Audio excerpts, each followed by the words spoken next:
rahmatullah maa ngi nuyu ñëpp seen tur ak seen sant di remercier féliciter Ousmane Sonko maa ngi koy soog a gis mosuma ko dégg sax bañ may invité xëy na sori woon naa trop mais li ma mës a gëm mooy Sénégal avant ñuy def élection président dañoo waroon def élection des programmes parce que li gën a yomb te dama am chance je suis spécialiste en monnaie banque xam naa ni sama xaay ñëw Cheikh Omar rek gii ñu ngi may xaar te dinaa ñëw foofu mais dama xawoon mer tuuti en 2012 ci ni ma gisee nu sénégalais yi voté ma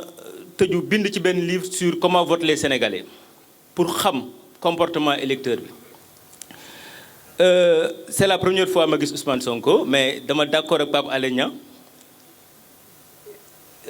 xëy na nit ki boo ko gisee nii da ngay bon li ma jàpp bokk ku bëri kersa la du la xool ci bët day sëgg mais bind mi dafa dëgër wax ci dafa dëgër da ngay utiliser mooy dëgër mooy waaw mooy dëgër mooy yoo xamante ni mën naa gën a rafet non. xam nga politique du li nga doon li leen nit ñi jàppe la donc jàpp naa ni baax na nga def effort quand même parce que am na sénégalais yoo xamante ni xëy na bëgg nañ la mais wax ji dëgëree sénégalais réewum jàmm la xëy na réewum maslaa la te lépp ci loolu nga koy amee donte nag am na loo xamante ni kenn du ko maslaa wale dama rafetlu bind bi ndax bind bi dafa set te li ma ci intéressé mooy c'est du Sonko parce que man xëy na bindkat laa te dama ñeme lire je l'ai bu en moins de 12 heures de temps dama ko liiraat ko parce que dafa amoon li ma intéressé woon mooy xawma la kii nu muy xalaatee kii lan mooy nekk ci bopp bi te boo liiree nit rek ku bind rek trahir nga sa bopp donc lire naa livre ba mu jeex takk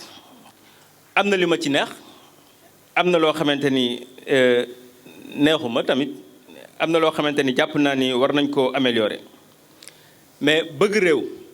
pour man Sénégal toll nañ foo xamante ni waratuñoo fal nit mu bàyyi ba 1 mois 21 jours avant les élections mu bind ñaari feuille bu demee ci dëkk bi amu leen ndox naa leen indil ndox amu leen douche naa leen indil douche amu leen ainsi de suite problème yi ñu am Sénégal yi yëpp. loolu moo koy indi mais dafa am réalité bu am aussi bu nit ñëwee ci pouvoir parce que homme politique yëpp avant ñu ñëw pouvoir dañu am lu ñu gisee mais la gestion du pouvoir dafa mel dafa am lu ci nekk. J'ai choisi de croire que tous les hommes politiques sont bons c'est un choix j'ai choisi de croire aussi que la politique c'est une noblesse yëfi noble la mais j'essaie de comprendre lu tax homme politique bu ñëwee ci pouvoir bu ci yàggee tuuti rek. nekk démon xaw ma nag xëy na am nga ay vœux pieux xaw ma nu muy demee boo duggee ci biir dénoncé nga lépp lu la ci naqari ma rafetlu ko trop li ma ci gën a intéressé mooy la partie économique parce que je dis toujours que mieux même ma dolli la ci fi ñu nekkoon 1960 bu ñu séddale woon xaalis sénégalais yépp Sénégalais bu ci nekk $1053 ngay am fi ñu nekk nii bu ñu séddoo xaalis Sénégal gi yëpp Sénégalais bu ci nekk $1093 ngay am c'est-à-dire que Sénégalais bi nekkoon 1960 ak bi nekk 2018 ñoo tolloo c'est 58 ans yënguwuñu foofu ay pays mel ni Corée multiplié nañ seen bos par 37 Botswana bi nekk fii multiplié na bosam par 25 ci lan parce que dañoo tàmm am politique boo xamante ni rek. On cherche à faire ce que les gens veulent te li gën a bon ci homme politique mooy xool li neex nit ñi un homme politique warul def li neex nit ñi parce que nit ñi seeni choix dañu am les choix du moment ñooy xëy suba def arrestation de Karim Wade une demande sociale les mêmes personnes ñooy ñëwaat ne ah kon gis leen dara bàyyi leen ko état waroo def lu neex nit ñi mais da nga war a def li gën ci nit ñi il faut pas faire ce que les gens veulent mais ce qui est bien pour le peuple. Et ce qui est bien pour le peuple nag dama jàpp ni dafa am ñaari moment mënoo def peuple mënoo ko yóbbu ci confort te jaarul ci benn moment d'inconfort nit mënoo koo defal lu baax te mettiwul booy jàng alxuraan sax dañ lay naan di nga toog ci daara dañ la sonal pour nga mën a xam mën a am loo xamante ni xëy na ëllëg di nga mën a am fierté si bopp. te aw ma na table ni sénégalais nga te ci bind mi dama cee gis yenn saa da ngay mel ni kuy waxee sax xol bu jeex ci situation dëkk bi et je le partage totalement avec toi avec vous excusez-moi. Non, c'est bon. Mais man nag je reste un économiste kiy jiite réew mi suba daf ma ñor ndax damay naan Amérique bi nga xamante ni moo nekkoon chantre du libéralisme mi ngi tëj li disent American First léegi ñu ngi tëj seen bunt suñu doom yaa ngi dee Europe parce que Europe ñàkk bi commencé na fa dugg européens xam nañ ni pour ñoom nit ñu ñuul ñoo tax amatuñu liggéey ñu ngi tëj seen bunt donc amatuñu benn choix loo am ay moyens fii nga mën a dëkk ak sa njaboot donc fii bu ñu ko seetaanee risque bi mooy lan ñëpp ay perte.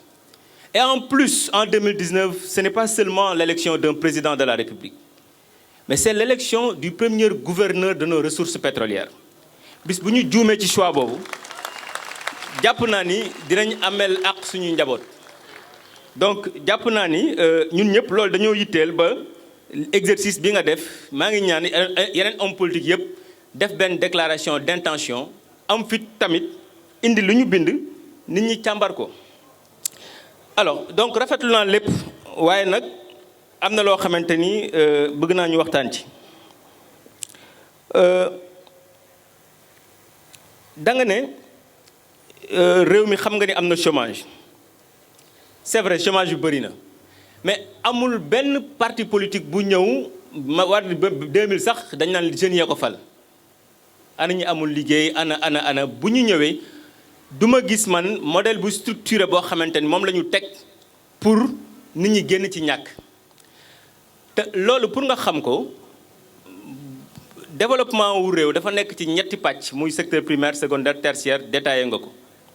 xëy na li ma bëgg tamit nga yokk ko ci livre bi mooy am na ay données yoo xamante ni def nga ko ci te amul source te tamit livre bi cité nga ay documents yu bëri amul bibliographie te comme livre la boo xamante ni day teg ci loxo say nawle say noon say xarit baax na lépp loo bind nga ne fii laa ko jëlee parce que livre bu amul source day naqare défendre sur le plan scientifique nga ne ci livre bi secteur bi am problème te état bi tamit ba mu ne sax am nañu taux de croissance de 7% def ñu ni secteur bi doxul mooy secteur secondaire te secteur secondaire mooy créer emploi secteur secondaire mooy fay impôt secteur secondaire mooy réduire pauvreté ndaxte boo xoolee damay naan toujours journalistes yi benn laaj rek la ñu waroon laaj homme politique yi ku ci ne am na 10% de croissance nga ne ko ñaata la tekki ci wàllum wàññi chômage bi ñaata la tekki ci yokkum salaire bi ñaata la tekki ci pauvreté bi wàññeeku bi loolu pour ñu mën koo def mooy faw léegi ñu bañ a yomb rek ne xam na ni secteur primaire fa la sénégalais yëpp nekk contribution am dafa tuuti 17% secteur secondaire 21% secteur tertiaire xëy na moo yenu lépp lan nga jàpp ni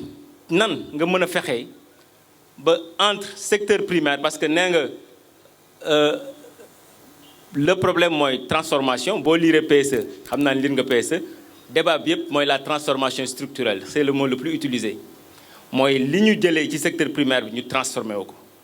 nekkoon naa ci benn projet boo xamante ni ay naar ñoo daan ñëw fii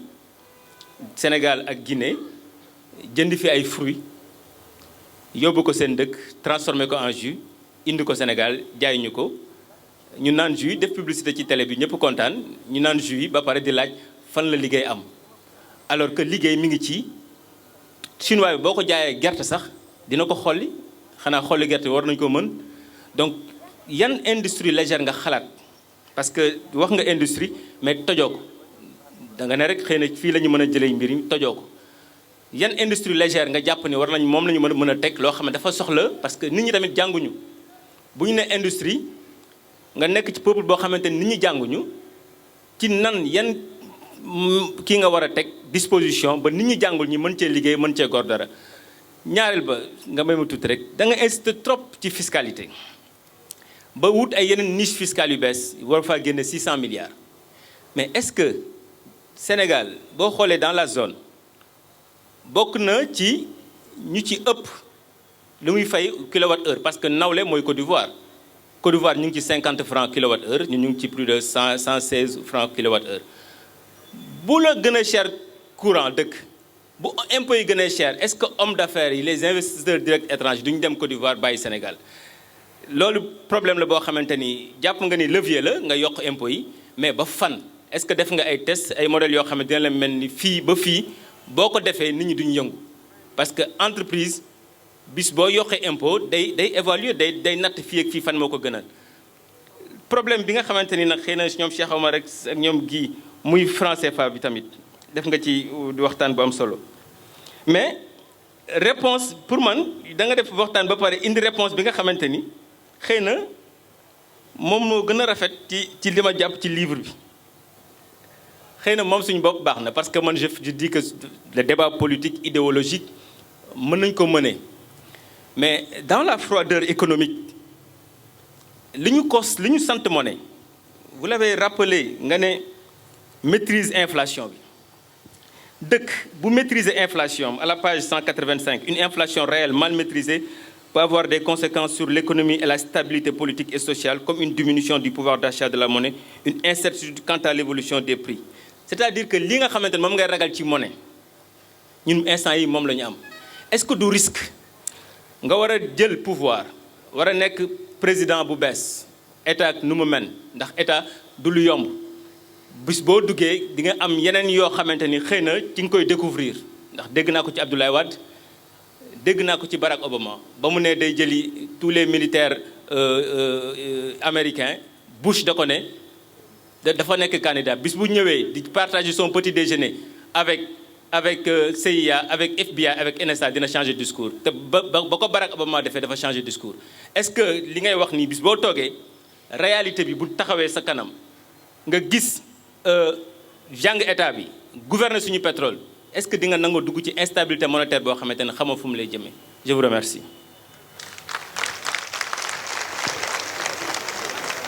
Merci monsieur Diagne je crois que je crois qu'on ne se connaissait pas début semaine passée je crois laa dugg benn bureau sama benn xarit mu ne ma est-ce que xamante nga Khadim Bamba Diagne il faut que vous connaissez ci la woo sax mais je crois que vous étiez hors du pays et biñ ma la proposé j'ai dit immédiatement oui mais ba hier wala avant-hier xawma la woon bu baax wala liiruma la woon hier laa dugg ci internet bi ma ne waa mais tiens man je vais faire face à un économiste qui va me bouffer et je ne connais rien de cet économiste et ci laa lire ñaar ci say contribution benn bi je crois yaa ngi doon wax ni dañoo inversé processus bi moo tax malgré que ñi ngi wax croissance ça n'a pas réglé le problème du chômage encore moins la pauvreté ñaareel bi c'est sur le franc CFA que j'ai vu moo tax xam naa li tax nga ne ñoom gii ñu ngi may xaar xam naa ni ñoom gii moom fi mu ne nii suñu paree ba moytul ñu sëqatoo la les anti CFA ma rafetlu loolu bind yooyu même si partagé wuñu ci deuxième article bi en tout cas partagé wuñu les conclusions on partage le diagnostic mais pas les conclusions li nga njëkk a wax li ma ci njëkk a retenir mooy nos hommes politiques font ce que le pouvoir veut ce que le peuple veut mais ne font pas ce qui est bon d'accord ma ci parce que nos hommes politiques n'ont jamais fait ce que le peuple veut justement nos hommes politiques font ce que leurs commanditaires veulent ñi leen ngemb yebal leen les intérêts et les lobbies ak ñoom lay tooyal seen ceeb leen di permettre ñu am seeni milliards mais musuñoo am souci ci peuple bi suñu defoon li peuple bi bëgg aujourd'hui Sénégal weesu na fi parce que damay faral di wax ni Sénégal jafe naa defar sénégalais yi jafewuñu méttiwuñu Abdoulaye bi muy ñëw en 2000 tey rek am na ku ma ko doon fàttali il me dit man jàpp naa ni Abdoulaye bi muy ñëw 2000 su ne woon boo yëpp arrêté leen nawetaan ngeen dem bayi sax boo moytul dinañ dem mais ce potentiel là qu'est-ce qu'on en a fait ba tax 12 ans plus tard ñu am lii ñu am kon nos hommes politiques et je reviens toujours à l'analyse systémique parce que système bi leen formaté ñoom ñëpp nga xam ne c'est des faces différentes loolu la leen mun a jox ci politique mais un homme politique bu yittewu nga xam ne yitteem yépp c'est le peuple rien que le peuple soxlalul boppam dara te amul benn lobby bu am influence ci moom te xoolul tey ci suba dama jóge fii repérage dem solu di def un peu de sport quelqu'un gare sa voiture m'interpelle ma taxaw mu expliquer vraiment ab kilifa maa ngi lay suivre li ngay def vraiment nous sommes avec toi mais benn affaire rek laa lay ñaan mu ne ma moytul France bul di wax lu compromettre intérêt France. Il était sincère dans la démarche et je comprends fi muy waxee ma ne ko mais doyen justement c'est ça notre problème su dee ñun terroriser nañu ba ñemeetuñu wax lan mooy suñu intérêt réew parce que jàpp nañu ku ko def tu deviens la cible de Massamba ou de Mademba, ça veut dire que ñun nañu tay la réew mi joxe ko. L'homme politique français il défend les intérêts de la France mun na critiquer Amérique mun na critiquer le génocide arménien mun na et cetera mais l'homme politique sénégalais n'a pas le droit de dire que je ne suis pas d'accord avec le franc CFA, je ne suis pas d'accord ak ni ñu jëlee suñu économie bi tayle ko gars yi parce que après tu deviens une cible te ñu bëri gëm nañ ni fii du sénégalais yi fal waaye seen lobby la ñoom ñooy fal foofu nag nous ne serons pas parmi cette catégorie d'hommes politiques. Notre génération dafa war a jël responsabilité. Nous ne sommes pas contre la France mais nous sommes pour le Sénégal. xam nga li olof naan sama bopp la gënal tekkiwul ni dama laa bañ et am na développement yu ma def après bi may conclure ci franc CFA bi j'ai dit dinaa dégg ñu bëri ne je suis un anti-français. Je ne suis pas anti-français, je n'ai rien contre la France ni contre son peuple. ma wax ni nag France bu amee déglu tuuti dina xam ni suñu genre gi liñ koy wax mooy intérêt parce que système bi nii de domination mënul continuer su ko comprendre le rapport bi mu am ak Afrique surtout Afrique occidentale dina continuer su ko comprendre ni Kagame def ak ñoom dina am une génération qui arrivera et qui va rompre brutalement avec la France. ma wax ni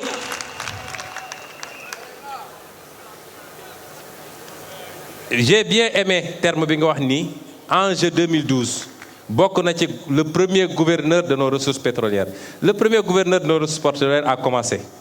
mais dafa lajj dafa wanteer pétrole bi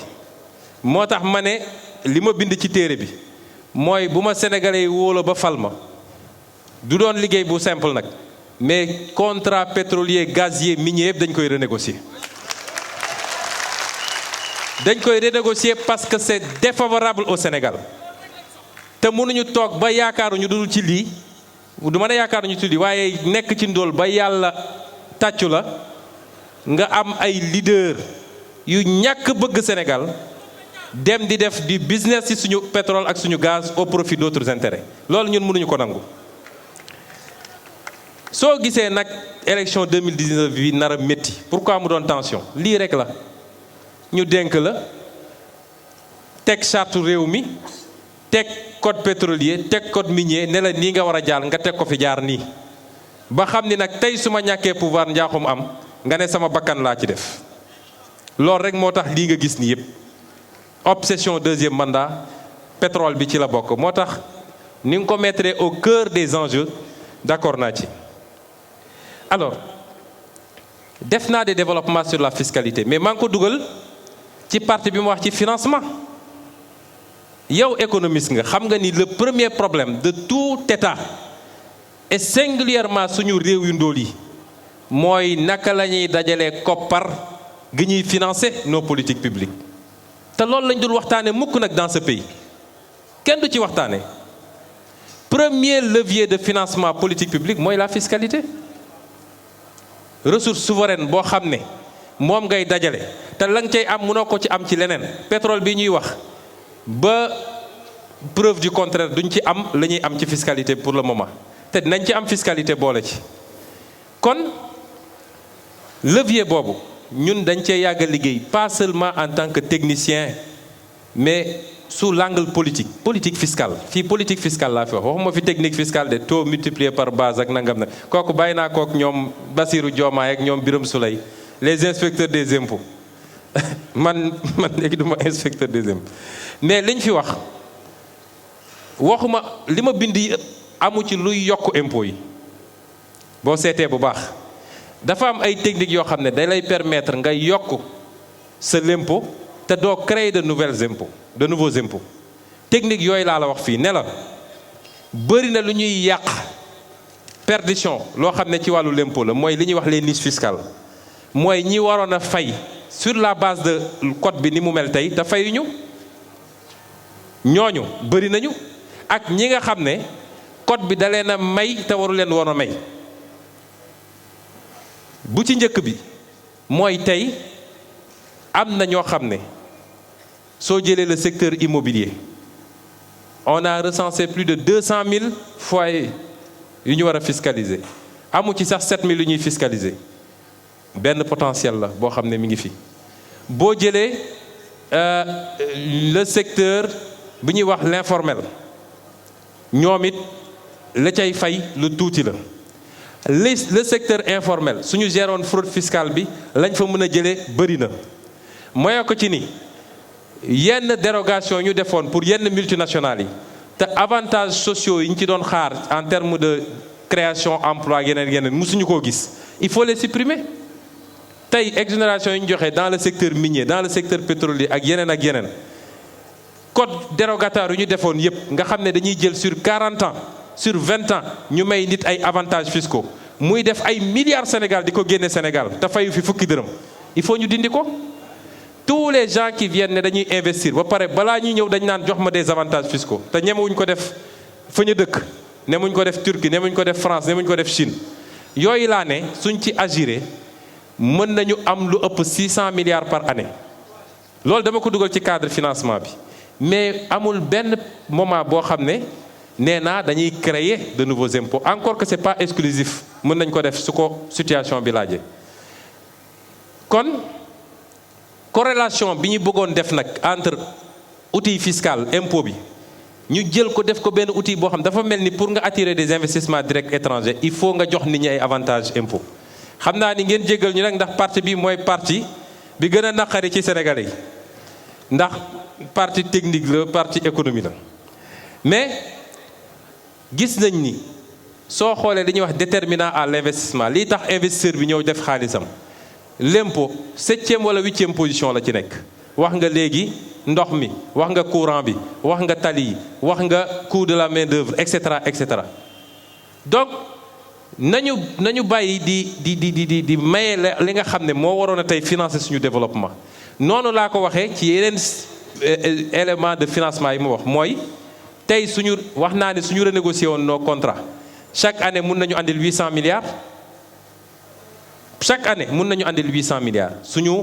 renégocier woon nos contrats 800 milliards boo jëlee fii 600 milliards boo jëlee fii 400 milliards boo jëlee fële mais loolu réglé na sa problème doo soxla nekk dans un cycle d'endettement chronique. gis nga tey bor bi fu mu toll tey li waroon nekk la ñuy mujjee ci financer économie moom la ñu njëkkee mooy bor bi. BCEAO ànd seeg ñoom docteur Abdourahmane Diouf bind na ci démb benn article bu am solo wax tey politique endettement boobu ñu commencé woon moom démontré ni léegi waajaa ngi viré dem ci ultralibéralisme defe na mais politique sociale boobu mu jiitaloon ba tax mu dem di leb ñu accompagner ko ci ak des méthodes de refinancement BCEAO gi demee noonu ba mu egg fii mu egg tey alors que amoon nañu yeneen levier souverain yoo xam ne du ñu dikkee fukki dërëm yoo xam mënoon nañ ci am lu ëpp la ñu dem lebi. démb bi may lire sa article bi pour ñëw ci monnaie bi fi ma d'accordul ak yow c'est les conclusions mais d'accord nañu man ñoom gi le professeur est d'accord que franc CFA baaxul li tax ma wax ko mooy article mi ngi ko tuddee non, le Sénégal doit rester dans la zone CFA. Le président a malheureusement raison. Malheureusement boobu moo tax ma jàpp ni moom ci boppam d'accord ni CFA bi baaxul moom xam na ko mais benn élément bi nga génnee mooy tey ñun ñoo Sénégal dafa am benn déficit ci besoin en réserve en devise bi ñun ñooy ëpp lu ñu utiliser compte d'opération bi mais justement est-ce que du franc CFA moo tax ñu yàccaaral noonu est-ce que c'est pas parce que am nañu monnaie boo xam ne tey le peu qu'on exporte jëlee ko ci suñu ressources naturelles yi on transforme rien, on exporte des produits bruts duñ ci am prix bu baax parce que suñu monnaie compétitiful ci export bi est-ce que du loolu moo andi suñu faiblesse en devise est-ce que tey la ñu ñàkk respecté parce que dans le cadre du franc CFA principe bi transférabilité bi la libre transférabilité bi la mais dañ ko accompagner woon ak benn politique de contrôle d'échange mais tey il est établi que c'est pas respecté les banques ne respectent pas ratio 5% boobu des dépôts à vue ñoom dañuy préférer bàyyi seen xaalis seen devise yi foofa et nos autorités de la BCEAO ne font rien pour l'enlever à la limite ils semblent impuissants bu ko defee ñu am devise gu bëree bëri boo xam ne du dellu ci Sénégal muy faussé carrément même jusqu'à nos comptes publics sont faussés sans compter li ci mën a am ci fraude fiscale ak yeneen boo jëlee tey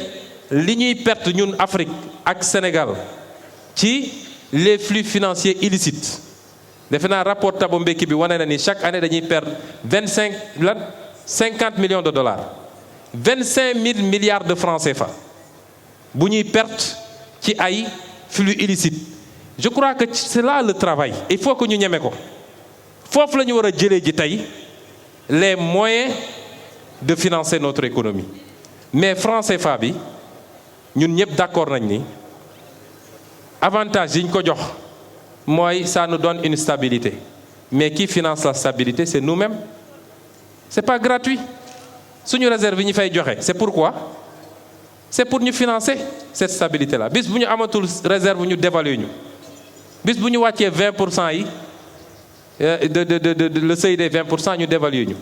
kon c'est nous-mêmes qui finançons ça ñu ne ça nous permet de maîtriser l'inflation du ma dugg ci débat boobu est-ce que tey politique bi ñu am basée sur cette obsession inflationniste ou non inflationniste ba tax ñu comprimer suñu économie est-ce que politique boobu la ñu soxla y a même des contradictions parce que am réew boo xam ne yow nee nga sa inflation c'est maîtrisé nee nga tu fais des taux de croissance extrêmement importants et tu as besoin de t'endetter de manière inconsidérée il y a des incohérences donc ñu jàpp ni yooyu ñuy wax noonu ñun ñoo koy financer suñu bopp mais suñu génnee les inconvénients du franc CFA parce que wax naa ko ci livre bi franc CFA c'est le trésor français moo koy garantir c'est le citoyen français le contribuable français moo tax France du mus a seetaan ba moom mu war a financer fukki dërëm France may ñu abaluñu la ca des yépp nag day dellu ci benn argument mooy suñuy élite politique ils sont incompétents et irresponsables pour gérer une monnaie loolu la ñuy wax mooy soo leen joxoon tey la monnaie l'inflation va grimper soo leen joxoon tey la monnaie comme mënuñu mobiliser recette fiscale yu doy jaay nañu seen pétrole caaxaan nañu ils vont utiliser la planche à billets pour combler ces trucs là ak yeneen ak mais loolu Diagne xam nga lu ñu wax mooy suñuy président ak suñuy gouvernement matuñu nit est-ce que ñun mën nañu nangu loolu tey Afrique 54 États lañu y en a 15 qui ont le franc CFA plus peut-être Cap-Vert qui a le même régime avec le Portugal mais les autres pays 16 sur 54 ils ont leur monnaie te ñi ngi góorgóorlu dans le monde ñaata pays ñoo am seen monnaie donc man mënuma d'accord que man Ousmane Sonko si je devais diriger le pays je serais un irresponsable bu ñu naan mën nga yor sa politique éducation mën nga def sa politique santé mën nga def sa politique waaye koppar moom duñ la ko jox ndax wóorul loolu moom mënuma ko nangu. Alors, et comme dañu bëgg que la monnaie redevienne un vrai instrument de politique économique, il faut tey ni ma ko waxee soit dans le cadre de la CEDEAO, mais wax naa li tax mu compliqué ku lire li bit na ko gis, soit dans le cadre de l'UEMOA ñu dàq France, jéggal leen ma kàddu gi bàyyi naa kàddu gu dëgër gi, bon ñu génne France ci conseil d'administration bi, administrer nous-mêmes notre monnaie. Mais loolu wax naa li tax dina jafe tant qu'on aura des présidents yoo xam ne taalibe France la ñu dina jafe, soit ñun Sénégal tey jii ñu mën a def suñu monnaie parce que les conditions sont réunies pour ñu mën a am suñu monnaie, calquer ko suñu économie te dinañ ci am li ñu bëgg. ma wax nag ni loolu dama ciy discuter ak ñëpp bi ma bindee li ma bind ba pare xam nga man j'aime bien di éprouver li ma bind. dama dem ñoom docteur Ndongo Silla moom Abdourahmane dañuy waxtaan lu bëri peut-être yow léegi xamante nañ dinañ waxtaan. am na sax kenn ku bind benn téere bu mu tuddee des banques et des francs CFA. Le doyen Ahmed Diop defe naa noonu Ahmed Diop ancien de la BIAO, ancien du FMI, Banque mondiale, etc. dama ko woo ma dem parce que bi mu bindee les anti francs CFA d'accord ñu woon ma ne ñooñu laa soxla dañu dem ma éprouver li ma bind. ba ñuy conclure dama ko ne malgré position yi nga jël est-ce que jàpp nga ni tey jii Sénégal mun na yor monnaie boppam. boobu bind naa ba pare de mais dama bëggoon xool réponse am mu xool ba si yàgg ne ma gëm naa ne mën na ne suñu gérer correctement suñu ressources naturelles yi gérer correctement les autres facteurs de mobilisation de ressources am un cadrage budgétaire bu jaar yoon mën nañu am suñu monnaie te dinañ ci génn à 200%. léegi wax nga maintenant bi may mujjee Pape Cheikh Sylla nga jéggal ma rek mais moom moo dugg ci volet économique bi te dafa xaw a kii wax nga li ma proposé man société modèle bi ma proposé ça